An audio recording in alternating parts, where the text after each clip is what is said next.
this was actually the first Christopher Columbus statue in Columbus.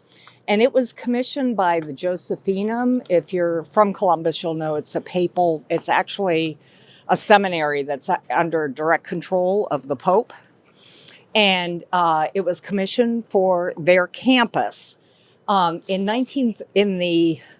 trying to think, it was 1892.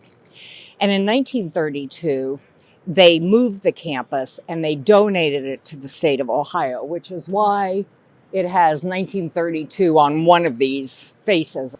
Then in 1992, this whole installation was modified, as you can see, as part of that 1992 celebration. And if you look at it, it's kind of interesting because it's really shaped with the idea of discovery. And I know that's like, discover what? It's the big question we were talking about yesterday. But if you look at the bottom of it, it has discover all the way around. That it has the various dates: 1492, the 1932, the 1992. The State House has always had a number of monuments and memorials, and one of the things that happened, the State House was entirely restored. It's a National Historic Landmark. It's considered one of the best 2 or 3 Greek Revival buildings in the United States.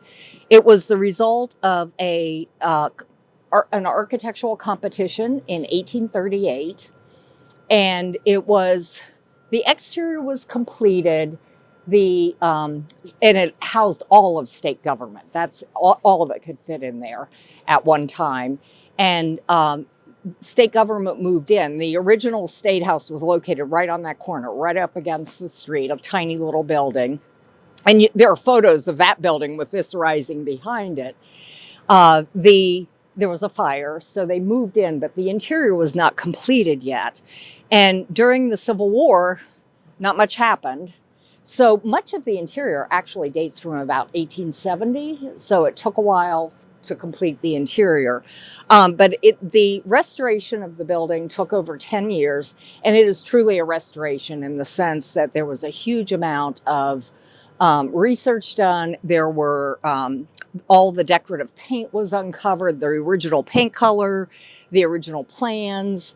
It's truly a high quality restoration. It cost about $120 million, was completed 26 years ago. It still looks like it's in great shape. But one of the things that happened as a result of that was, prior to that, the House had its budget, the Senate had its budget, the governor's office had its budget, and Public Works had its budget. Nobody managed the building. So it was being divided. When we started working on the project, there were about, 357 rooms in that volume? There were 57 originally. So just try to visualize how you take 57 rooms and get 357 in them. There were 75 air conditioning units. They kept adding. None of them came out. It was a mess. There were hearing rooms that went down staircases that had walls built. If it were any other building in the state, it would have been closed down. It was really unsafe. But it was a bipartisan effort. It went through 5 biennial budgets, changes of governors, changes of parties, and the vision was always to do a restoration, a 100-year restoration, so it wouldn't have to be done again. But now there is a Capitol Square Review and Advisory Board that manages this 10-acre site. There is a parking garage beneath us, which provides a lot of the revenue for maintaining the building. Oh yeah, they were separate too, and they kept the money. So they also control what happens on the grounds.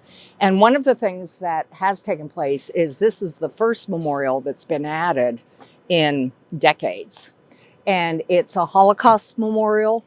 And I'll tell you, it's really tough to add something to the grounds now. And part of the idea was you wouldn't just do it for a governor and it appears on, the idea is you take 50 years and you think about history before you do something permanent. And even so, it's controversial when they add anything.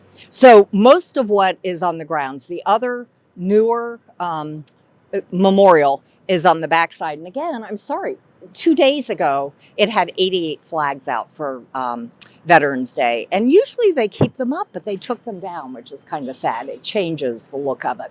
But what we're going to do is look at a couple of the other monuments, and then we'll go in the building so you can take a look at the building. And again, it's a building open to the public. 100,000 school kids a year come, and they actually have a visitor center, which they never had before. They never had restrooms kids could use or visitors. But it's a pretty special building. And as you remember, we were standing over there. It is considered the center of Ohio.